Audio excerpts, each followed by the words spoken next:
안녕하십니까, 이재필입니다. 자, 연휴 마지막 날이네요. 5월 6일. 오늘은 시황에 대해서 좀 올려드리는 날이죠. 일단 뭐 미국 시장 같은 경우는 좀 지난주 금요일 날 끝난 시장은 되게 좋았고요. 오늘 저녁에 미국 시장이 있기 때문에 뭐 그 장을 다 보고 말씀드리진 못하겠고, 일단 뭐 큰 단락 뭐 그 부분에 대해서 좀 말씀드리도록 하겠습니다. 자, 원래 어린이날 연휴 막 이런 것들이 있으면 어른들은 되게 피곤한 날인데요. 지금 이번 연휴에는 계속 비가 와서 나름대로 조금 편하지 않았을까 싶은 생각이 듭니다. 자, 저는 오늘 저 지난주에 배워야 산다에서 AI 관련 강의를 해드렸죠. 그거를 오늘 저 이번 주 목요일 날 또 2부를 2강을 해드려야 돼서 그걸 좀 만들었는데요. 좀 정성껏 좀 만들었습니다. 많이 알려드리려고 이렇게 만들었는데 이 AI 쪽 관련된 부분들은 아무리 강조해도 지나치지가 않아요. 그래서 지난주 배워야 산다 보시고 이번 주에 배워야 산다를 보시면 아마 AI하고 관련돼 있는 부분들 이런 것들이 왜 이렇게 폭등이 많이 나왔잖아요. 왜 이렇게 폭등이 나왔으면 향후에는 어떤 쪽을 봐야 될지 그 부분에 대해서 좀 감을 잡으실 수 있을 겁니다. 야, 이번 주에 이 배워야 산다 강의를 1시간짜리 강의를 만드는데 시간이 굉장히 많이 걸렸네요. 자, 그런 만큼 아마 내용도 알차리라는 생각입니다. 자, 일단 미국 시장을 좀 살펴보게 되면 금요일 나스닥이 또 한 1.9% 정도나 급등하는 모습이었죠. 처음에는 연준 쪽 때문에 연준이 물가 때문에 좀 다소 매파적일 거다라는 그런 예상치들 이런 부분들 때문에 이 통화정책회의 관련해 갖고 조금 불안감도 좀 있었죠. 더군다나 지난주 수요일 날 우리 시장은 휴장이었으니까 그런 부분이 있었는데요. 연준 통화정책회의 끝나고 파월 의장이 조금 비둘기적인 그런 얘기를 해줬죠. 양적 긴축 요거 축소하겠다라는 그런 내용도 전해졌고요.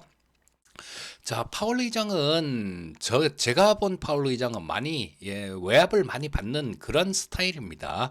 전에 트럼프 때도 마찬가지로 그 뭐 트럼프가 자르니 많이 막 그랬었잖아요. 자, 그리고 난 다음에 뭐 보험적 금리 인하 이런 핑계 갖다 붙이면서 금리 인하를 한 거 보면 결국은 이 파월 의장은 정치권의 눈치를 보는 분이다라는 생각이 들고요. 이번에 좀 비둘기적으로 이런 얘기를 한 부분도 마찬가지 좀 알게 모르게 그런 압력에 조금 굴복한 거 아닌가 싶은 생각이 들어요. 자, 이번에 파월 의장은 뭐 이제는 저는 파월 의장보다는 앨런 장관을 봐야 된다라는 생각입니다. 이 앨런 장관이 되게 요즘 좀 달라졌어요. 어떤 부분이냐 하면 전에 저 인플레 저 물가 지표 나왔을 때 그럴 때도 얘기를 했죠. 물가 좀 있으면 낮아질 거다. 그리고 경제 성장은 계속될 거다. 이런 얘기를 했어요. 근데 이게 뭐 그 정도는 뭐 할 수도 있는 그런 부분이죠. 근데 지금 연준 정책회의 끝나던 날 그날 얘기한 게 있는데 국채 바이백에 대해서 얘기를 했습니다. 자, 이거는 채권을 미국 정부에서 발행을 하고 그러면 돈이 들어오잖아요. 그 돈으로 채권을 다시 사겠다라는 그런 얘기입니다.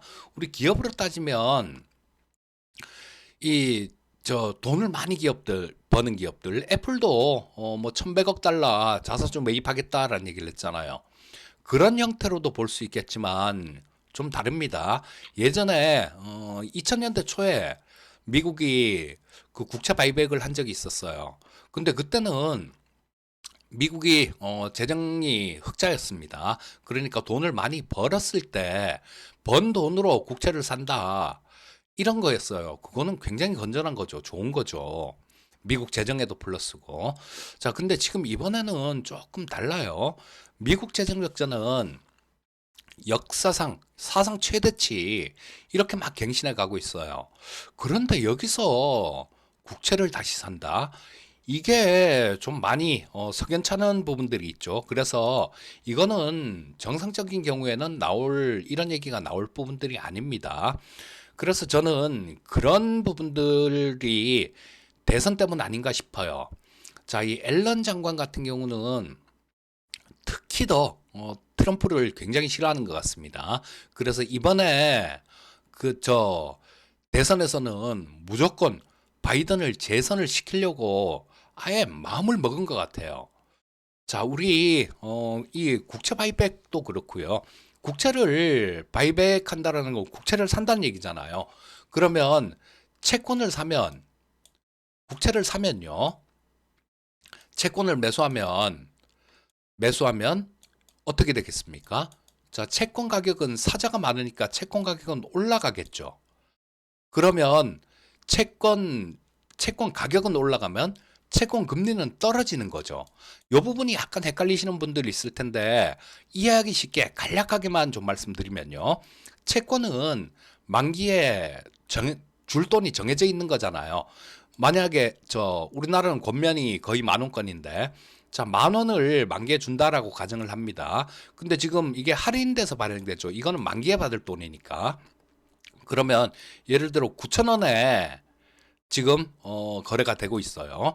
여기서 채권을 막 사면 여기서 보면 지금 9,000원에 거래되고 있으면 10,000원이면 약 11.1111% 정도 되겠죠. 11%가 조금 넘는 그 정도 수준입니다. 근데 이게 만약에 채권을 막 사서 9,900원까지 올라왔다.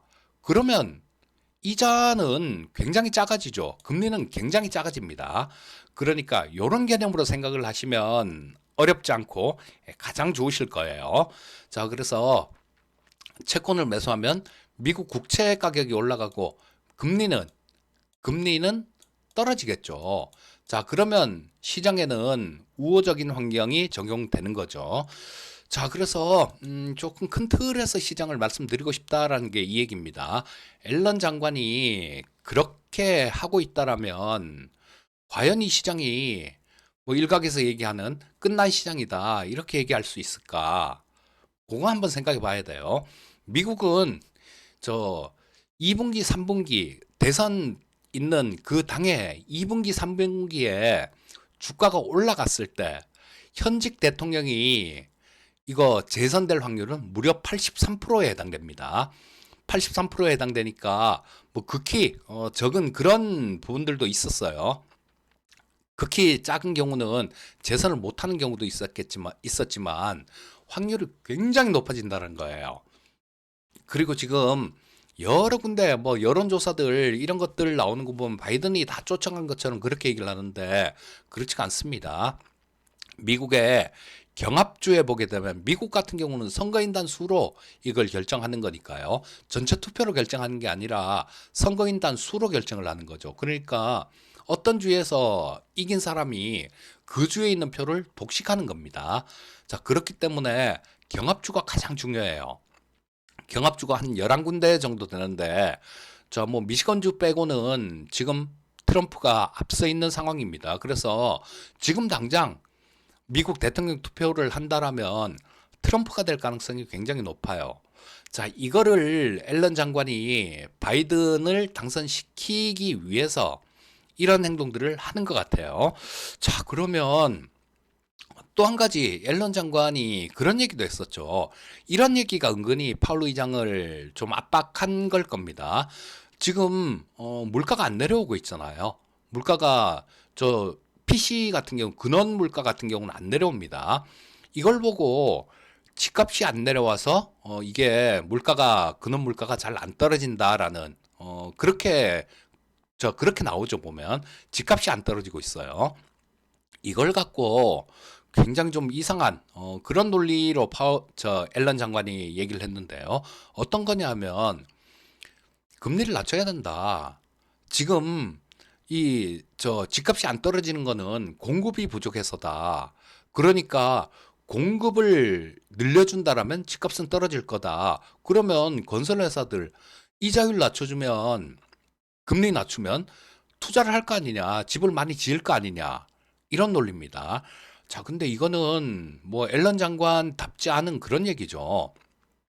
이게 금리를 낮춰주게 되면 사는 사람들요, 이 주택을 구매하는 사람들 입장에서도 마찬가지, 그것도 늘어납니다. 그렇기 때문에 금리를 낮춰주면 집값이 떨어진다라는 이런 논리는 조금 맞지 않는 것 같아요. 그냥 이런 얘기는 파월 의장 보고 야 금리 좀 낮추지 이런 얘기인 것 같습니다. 자 이게 나중에는 후유증은 잘못 풀리면요. 잘못되면 후유증은 굉장히 크게 나올 수 있어요. 자 그리고 미국 같은 경우는 인플레이션을 수출할 수 있는 나라니까 이거를 뭐 견딜 거예요. 하지만 우리나라나 여타 신흥국들 같은 경우는 상당한 어려움을 겪을 수 있습니다. 이게 예전에 90년대 중후반에 미국이 금리를 막 올리고 난 다음에 저 동남아부터 터졌지 않습니까? 태국 이런 데부터 IMF 터지고 그러고 난 다음에 쭉 돌아서 우리나라도 IMF 구제금융을 받았었죠. 이렇게 되니까 자 이게 신흥국 쪽 같은 경우는 미국 외 다른 국가들 같은 경우는 상당한 위협이 될 수 있어요. 근데 그거는 나중 얘기가 되겠죠. 시간이 어느 정도 지나고 얘기가 될 겁니다. 지금 앨런 의장은 어떻게 보면 야 이거 앨런 의장이 좀 도박하는 거 아닌가 싶은 정도 그런 생각이 들 정도로 얘기를 하는데요. 앨런 의장은 지금 트럼프를 낙선시키고 바이든을 당선시키려는 그런 생각에만 빠져 있는 것 같아요. 자, 그러면 시장은 어떻게 될까요? 앨런 장관이 그렇게 생각을 하고 행동을 그렇게 하고 있다라면 시장이 무너진다라는 거, 이거는 맞지 않는 얘기로 봐야 됩니다. 나중에는 저 역시도 지금부터도 되게 긴장하면서 여러 가지를 보고 있어요. 지금도 되게 긴장하고 보고 있고 뭐 지금 작년부터는 계속해서 시장을 긴장하면서 보고 있는데 일단은 당장은 괜찮을 것 같아요. 그러니까 지금 뭐 당장 투자하는 데는 뭐 괜찮은 환경 아닐까 싶은 생각이 듭니다. 왜? 앨런 장관이 그렇게 나온다라면 시장은 환호할 거예요. 그리고 지금 연준통화정책회의 끝나고 앨런 장관 국채 바이백 이런 얘기 나오면서 시장이 환호한 게 그런 이유 때문일 겁니다. 야, 그러면 뭐 대선 전까지는 괜찮겠네. 이런 논리예요. 자, 아마 그런 시나리오가 맞을 가능성이 되게 높죠. 그러니까 지금 시장을 그렇게 안 좋게 보지 마시고요. 긍정적으로 보세요. 좋다라는 관점으로, 우상향한다라는 관점으로 그렇게 보시고요. 물론 뭐 이건 미국 시장 얘기입니다. 하지만 뭐 미국 시장 좋으면 우리나라 시장도 어느 정도 긍정적인 영향을 받을 수 있겠죠. 나중에 제가 그때도 이 유튜브를 좀 하게 되면요. 나중에 저 미국 대선 끝나고 조금 안 좋은 그런 상황이 닥칠 것 같으면 그때도 좀 말씀을 해 드릴 거고요. 자, 이거는 저는 긴장해서 보고 계속 지표도 뭐 열 몇 가지 지표 정도 제가 보고 있으니까요. 자, 뭐 그거는 나중에 제가 좀 체크를 해서 말씀드릴 테니까 일단 당장은 시장 긍정적으로 보시면 되겠고요. 자, 일단 뭐 오늘은 조금 큰 틀에서 시장을 좀 말씀을 드렸고요. 자, 요거 라이브로 진행을 하다가 조금 좀 그 불미스러운 제가 전에도 한 2, 3년 정도 전에도 유튜브를 하다가 좀 이상한 댓글로 올라가고 불미스러운 일이 있어서 유튜브 자체를 한 2년 정도를 그냥 안 해버렸어요. 자, 이거 저 그때 그렇게 한 게 조금 미안해서 이번에도 조금 그런 분이 계셨는데 뭐 참고 그냥 지금 라이브로는 안 하고 저걸로 하는데요. 녹화 방송으로 하는데 자, 뭐 요거도 우리 보고 저 영상 저 애청해 주시는 분들 계시죠. 자, 그런 분들이 좀 그 라이브 뭐 그런 거 좀 원하시면 저도 다시 한번 그런 쪽으로 할 수 있는 방향으로 하도록 하겠습니다. 자, 항상 성공 투자하시고요. 저는 다음에 또 뵙도록 하겠습니다. 감사합니다.